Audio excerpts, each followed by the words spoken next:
stainless bees, black rice, carrot cookie at marami pang iba. Ilan lang yan sa mga organic at naturally produced product ng mga agri-entrepreneur sa isang exhibit ng Bicol Natural and Organic Products Expo sa isang mall sa Naga City. Inorganisa yan ng Department of Agriculture Bicol katuwang ang Camarines Chamber of Commerce and Industry. Ayon sa Department of Agriculture, taon-taong ginagawa ang mga naturang programa na layong itaguyod at ipromote ang organic at natural na produkto, lalo na sa pamamagitan ng mga trade fair, farmers market at iba pang aktibidad na nagbibigay ng direktang oportunidad sa mga lokal na producer na ipinakilala at maibenta. Ilan sa mga exhibitors na nagtampok ng kanilang mga produkto ay sina Edin at Margie Rosero na positibong mas makilala at tatangkilikin ang kanilang produkto. Pinupos namin talaga yan kasama rin ng mga ahensya kagaya ng DA Tapos kami naman gusto rin namin na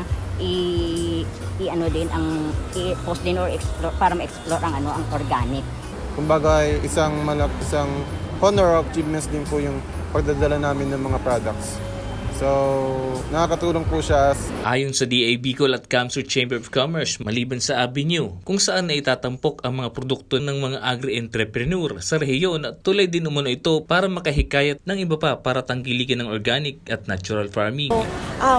Global na kasi yung yung demand for natural and organic. So, we want to promote it also in Bicol kasi may potential sa atin sa ating lugar.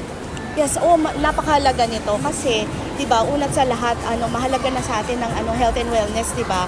Priority nating lahat 'yan, 'di ba? Especially after the pandemic, may realization talaga tayo na we really have to be more conscious on what we take in and we put into our body. So, 'yan yung isa sa mga sa unang parang mahalagang bagay na kino-contribute ng natural and organic products. One, to sustainability also. Kasi syempre, we have to take care of our environment. Para ma-promote yung mga organic produce ng ating mga farmers and also yung mga natural, organic, natural agricultural products na papunta na sa pagiging organically certified.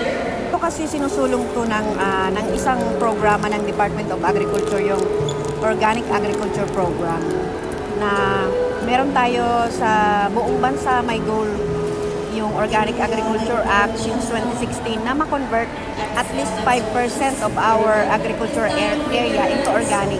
Nick De La Cruz, CSN.